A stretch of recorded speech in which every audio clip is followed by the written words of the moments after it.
Hello friends, a very good afternoon to all of you. As you know, in last class we have started the French Revolution, and as I told you we have to discuss a 5 different modules. And first module that we discuss today, we are going to discuss about the second module. But before starting the second module, let us have a small recap कि हमने क्या क्या देखा था. We have discussed a 5 different point. Number one, that is Bastille Fort incident. If you remember, 14th July 1789, people attack on Bastille, kill commander, release all the prisoners. Second point में हमने देखा था French society. Do you remember the French society was divided into 3 states: first state, second state, and third state. First state and second state, they don't have to pay any taxes, whereas all the taxes we found on the third state. That was a French society. Third, we discuss about the taxes on third state. If you remember, we talk about 2 different taxes. First is tax, which was collected by church, 1/10 of agriculture production, and second is tallies. Then fourth point we discussed, that is a struggle to survive. If you remember, the price of bread increased, population increased, and there was a fully shortage of work that leads to the fall down of shortage of food, and that lead to the subsistence crisis. And lastly, we discussed regarding the growing of middle class and end to the privilege. That was the module number 1. Now we are going to discuss about the module 2. Let us see the some of the topic of module 2. अब हम ये module में क्या discuss करेंगे? In this module we are going to discuss about the 4 points. Number 1, that is the outbreak of revolution. This how revolution started. Number 2, that is a constitutional monarchy. France जो था वो absolute monarchy था. वो absolute monarchy से क्या बन गया? Constitutional monarchy. Then we will see the formation of national assembly. जैसे हमारे यहाँ पे गवर्नमेंट में पार्लियामेंट होता है, वैसे वहाँ पे क्या बना था? National assembly. और lastly we will discuss about the constitution of France. So this are the 4 different topics that we are going to discuss in this module. Now let us begin the outbreak of revolution. How this revolution started? If you remember, I told you कि generally king, अरे starting जब हमने किया Bastille fort का, तब आपको बताया था कि king order his army to attack on people. Okay, अब क्यों अटैक किया करने का परमिशन दिया? वाई? किंग पागल तो नहीं हो गया था? Then why? So let us begin. The king did not have a power to impose the tax. अब देखो, generally king increase the tax, okay, but France में ऐसा नहीं था. King alone can not impose the tax. तो tax बढ़ाने का task किसका था? तो टैक्स बढ़ाने का जो टास्क था, it was a general state. Okay, state general और जनरल स्टेट. स्टेट जनरल जो था, it was a political body which was under which also include the king, and that political body will decide whether to increase the tax or not. तो ये था state general which would pass the proposal of new tax. और ये state general क्या? It was a political body to which the 3 states send their representative. ये political body में all 3 states they send their representative. That means तीनों states के members होते थे. Last time ये जो स्टेट जनरल था वो 1614 में कंडक्ट किया गया था, और इस टाइम किंग ने जनरल स्टेट बोला, because king want to pass the new tax, okay, impose the tax. क्यों किंग को टैक्स बढ़ाने का नीड था? Reason, because when king became a king, okay, Louis XVI became a king, you know, his treasury was empty. Do you remember? Due to the 3 reasons his treasury was empty. Number 1, due to the maintenance charge of Palace of Versailles. Number 2, luxurious lifestyle of king and queen. And number 3, they helped the 13 American colonies. अब पैसे तो है नहीं, so he decided to increase the tax. और इसीलिए इसने क्या बुलाया? State general. कब बुलाया था? 5 मई 1789 लुइस 16 कॉल स्टेट जनरल. और स्टेट जनरल में तीनों स्टेट से मेंबर आए. First and second state they send 300 representative, while third state they send 600 representative. Okay, तो ये जो एक मीटिंग बना जनरल स्टेट, वो कहाँ पे हुआ था? पैलेस ऑफ वर्सेलाइस में, जहाँ पे अप्रोक्सीमेटली 1200 मेंबर आए थे. 300 from first state, 300 from second state and 600 from third state. अब ये मीटिंग की बात करें तो ये मीटिंग में हुआ क्या, जो 600 मेंबर थे ना थर्ड स्टेट के, they did not get place to sit. अब देखो फर्स्ट और सेकेंड को बिठा दिया और third state they were not getting place to sit. Okay, but this time जो थर्ड स्टेट था it was not normal people, they were prosperous, they were educated, they were rich, they were talented, intellectual people थे, and that's the reason they demanded so many things. अब देखिए ये assembly में जो peasants थे, artisans थे, women थे, they were not allowed to enter into the meeting or in the palace of Versailles. But ये जो थर्ड स्टेट के मेंबर आए थे ना वो बहुत रिच थे, बहुत एजुकेटेड थे, and they know what is right, what is wrong. So third state people, they came with the 40,000 demand letter कि they want freedom, they want to reduce the taxes, they want equality, number of, okay, they came with the number of demands. उसमें एक demand ऐसा था that is every person should have a one person one vote one value. Democracy का भी demand था, और ये demand जो था वो किसने प्रपोज किया था, इफ यू रिमेंबर एक पर्सन था intellectual thinker, remember, that is Rousseau, Jean Jacques Rousseau. He wrote a book called as a social contracts, और वो बुक में इसने आइडिया दिया था डेमोक्रेसी का, तो वो डिमांड भी वहां पे रिप्रेजेंट किया गया. But king he did not agree with this demand, और किंग ने ये सभी डिमांड को रिजेक्ट किया. तो जब ये किंग ने ये रिजेक्ट कर दिया प्रपोजल, तो ये जो थर्ड स्टेट के मेंबर थे ना they became unhappy, they went out from the tennis court, मतलब फ्रॉम वर्सेलाइज पैलेस. अब हम बात करें आगे, देखिए तो 20th जून, 5th मई को वो मीटिंग था. नेक्स्ट मंथ में 20 जून को ओके वापस ये सब असेंबल हुए, कहाँ पे, tennis court in the ground of Versailles. Versailles palace में वापस वो एक जगह पे गैदर हो गए. And they all declared themselves as a national assembly. वो लोग बोल दे कि now France will be ruled by us, means we will rule the France. King will not rule. But and they also made they decided कि we need to form a constitution that will limit down the powers of monarch. So this was the idea behind of National Assembly, that we need to limit down the power, or instead of king we have to rule over the France. And this was the basic idea behind of National Assembly. और ये assembly में दो famous person ने role play किया था. सबसे पहला जो पर्सन है उसका नाम है मिरेबियो.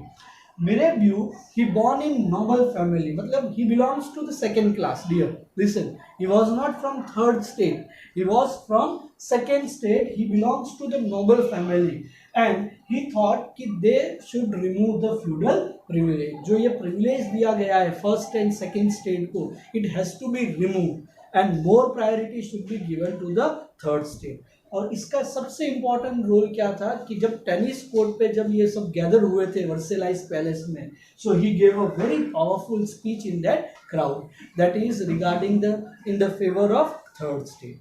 जो सेकेंड इंपॉर्टेंट पर्सन है दैट इज एबेसियस. एबेसियस की बात करें, he was belongs to the first state clergy. He was a priest. But priest होने के बाद, फर्स्ट स्टेट से होने के बाद भी, he was in the support to the third state. And he said कि he wrote a pamphlet and that pamphlet name was what is the third state. What is the third state, that how third state were suffering, उसका जो life condition है, they were suffering a lot, they were not getting any privilege from the government side, and जितना भी taxes है सब उसको पे करना है. So that was written by the Abbasid. So this was the two important personality who played a very important role in the meeting or gathering of a tennis court in Versailles, और जहाँ पे national assembly. आप सबको याद होगा कि as I told you कि same point of time जब विंटर आया, जो वेदर कंडीशन की वजह से production of wheat fall down हो गया, वर्कर्स वेजेस रिमेन सेम, और जो ब्रेड का प्राइस था वो बढ़ने लगा. And due to that reason, there was a fully shortage of food, subsistence crisis, if you remember. और इसकी वजह से जो angry women थे ना, they decide to attack on bakery shops. So food तो है नहीं, तो bread के लिए जो angry women थे, they decided or they attack on bakery shops. And once they attack on bakery shops, okay, everywhere riots start हो गए. So king decide to order his troops to attack on people. देखिए हम पहले Bastille fort वाले incident पे पहुंच गए directly. Okay आपको बताया था ना कि हम फ्लैशबैक में गए थे किंग ये सब. This is how we work out. So king ordered his troops to move into the Paris and decided to attack on people. People formed their own army. Do you remember? People's Militia, 7,000 people. They moved towards the eastern side of the country. They killed the commander of Bastille Fort and released all 7 prisoners. And जैसे ही वो prisoners और Bastille Fort पे attack हो गया, see 14th July 1789 they attack on Bastille Fort. इसके बाद क्या हुआ था? इसके बाद का स्टोरी तो हमने पोज कर दिया था और आगे हम देखने गए थे कि भाई why king order. So this is the reason that king order his army to attack on people. Later on we have seen जो हंग्री क्राउड था they decide to attack on nobles family, clergies family. Because देखो ये जो third state है they do not have a food, और food का जो ज़्यादा से ज़्यादा जो स्टॉक था वो किसके पास होगा? फर्स्ट और सेकेंड स्टेट, उसके घर में. So they attack on noble family. और ऐसा माहौल हो गया कि मेजोरिटी नोबल्स वर किल्ड और majority of nobles they fled from their homes and some of them they were migrating to the neighbouring countries. वो भाग भाग के नेबरिंग कंट्रीज चले गए, घर छोड़ दिया, क्योंकि अगर वो रहते तो ये एंग्री क्राउड है they will kill, and that's the reason there and all. और king were not having any choice. People said whether you accept the National Assembly or let us face problem. So king के पास तो कोई choice नहीं था. अगर वो National Assembly accept नहीं करता, so maybe a angry crowd they kill the king. So king thought let us accept, or king accepted the National Assembly, and finally the night of 4th August 1789 the assembly passed the decree that will abolish the feudal system and that will abolish the absolute monarchy. और उसके बाद France में absolute monarchy and हो गया और नया monarchy we call as a constitutional monarchy started. और ये कॉन्स्टिट्यूशनल मोनार्की क्या होता है वो हमको देखना है, और उसमें कौन रूल करेगा? National assembly. This is how it work out. और France became a constitutional monarchy. देखो एब्सोल्यूट मोनार्की और कॉन्स्टिट्यूशनल मोनार्की क्या होता है वो बताता हूँ. एब्सोल्यूट मोनार्की होता है जिसमें किंग मेन रहेगा. King will look after all the organs entire country, legislative, executive, judiciary, ये सब किंग देखेगा. जहाँ पे किंग जो बोलेगा वही रूल्स है, वही लॉ है, वही वर्कआउट रहेगा. कॉन्स्टिट्यूशनल मोनार्की क्या होता है? जिसमें किंग तो होगा, किंग के साथ एक पार्लियामेंट होगा, एक ग्रुप ऑफ पीपल होगा, they will take a decision. England की बात करें तो आज इंग्लैंड में क्वीन भी है और प्राइम मिनिस्टर भी है. तो इंग्लैंड कौन सी गवर्नमेंट हुई? Constitutional monarchy. तो ऐसे फ्रांस में क्या बना? Constitutional monarchy. लुइस 16 पावर पे तो रहेगा, बट जो मेजोरिटी पावर है वो किसके पास चला गया? National assembly. किंग भी है और पार्लियामेंट भी है, नेशनल असेंबली भी है. तो इसको बोला गया constitutional monarchy. National assembly they started ruling over the France, but rule करने के लिए they need a constitution. So they drafted a constitution and finally they completed constitution in 1791. 1789 में ये स्टार्ट हो गया था रिवोल्ट, ओके, 14 जुलाई के बाद. और अब देखते हो कि 1789 में ये मूवमेंट ऑलमोस्ट मोनार्की एंड हो गया था, कॉन्स्टिट्यूशनल मोनार्की स्टार्ट हो गया था. So with in a 2 year they form a constitution of France. आगे देखिए ये क्या था? कॉन्स्टिट्यूशन जब बनाया गया, in that constitution they limit down the power of government, specially king का. किंग के पावर को लिमिट कर दिया गया. Apart from that they also adopted the module which was given by Charles D. Montesquieu in his book The Spirit of Law. और ये module क्या था? Power should not be in one hand, it should be divided into 3 different organs, legislative, executive and judiciary. So entire things was develop और ये module भी develop हो गया और फ्रांस बन गया कॉन्स्टिट्यूशनल मोनार्की. अब देखिए ये सिंपल एक डायग्राम है जो आपके बुक में भी दिया हुआ है. अब देखिए तो सबसे पहली बात करें तो there were 2 type of citizen, active citizen and passive citizen. Active citizen कौन होते थे? Who can give the vote. कौन होते थे? That we will learn later on. Passive कौन होते थे? They were not having a voting rights. So active citizen थे, उसमें से जो कुछ लोग जो हो गए 50,000 they were select as electorate, और उसमें से 745 मेंबर्स सेलेक्ट हो गए, they will be consider as a national assembly. National assembly का टास्क क्या होगा? लेजिस्लेचर, मतलब they will make a rules and regulation. National assembly का मतलब आज भी देखो पार्लियामेंट का काम क्या होता है? Make a rules and regulation. तो national assembly they work as a legislative. Second कौन होता है? एग्जीक्यूटिव, जो लॉ को एग्जीक्यूट करवाता है। तो वो पावर किसके पास रहेगा? King, but they will be controlled by legislature, they having a certain veto power, और किंग के मिनिस्टर। तो एग्जीक्यूटिव का काम कौन करेगी? किंग और उसके minister, but they both were control by the legislature. और तीसरा डिपार्टमेंट है judiciary, they will be directly elected by active citizen. So this was the 3 different module, जहां पे देखो किंग है, किंग के पास पावर भी है थोड़ा, बट वो दोनों किसके अंडर काम करेंगे?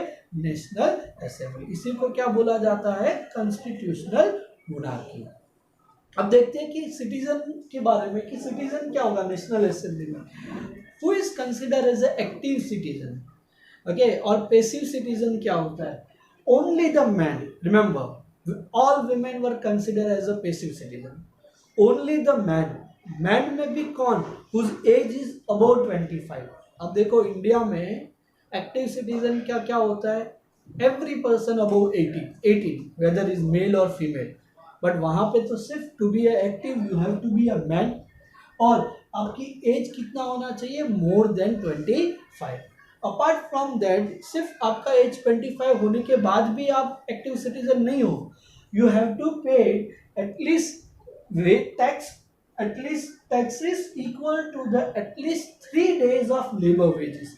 आपको 3 दिन जो लेबर वेजेस का जो इतना पैसा होता है, इतना आपको गवर्नमेंट को टैक्स देना है, then only you are considered as a active citizen, and जो ज़्यादा टैक्स पे करेगा they will be selected as a electorate, और उससे भी जो ज़्यादा टैक्स पे करेगा उसको ही नेशनल असेंबली में है ना प्लेस मिलता है। और पैसिव सिटीजन क्या होता है? All other man that is below 25 और about 25 who is not paying a tax, and all women they all were class as a passive citizen. So this was a active citizen and passive citizen. अब देखिए, a qualified electoral, then the member of National Assembly, man who belongs to the highest bracket of taxpayer, जो ज़्यादा tax पे करता है वही electorals, और उसमें से नेशनल असेंबली के लिए सिलेक्शन होता है। सो this is how the France में मोनार्की एंड हो गया और कॉन्स्टिट्यूशनल मोनार्की स्टार्ट हो गया। अब देखते हैं कॉन्स्टिट्यूशन के बारे में। फ्रांस का जो कॉन्स्टिट्यूशन है उसमें क्या वर्कआउट रहा? Constitution begin with the declaration of the rights of man and citizen. हमारा जो कॉन्स्टिट्यूशन है इट बिगिंस विथ प्रीएम्बल। आप सब जानते होंगे, 8th स्टैंडर्ड में आपने प्रीएम्बल के बारे में पढ़ा होगा।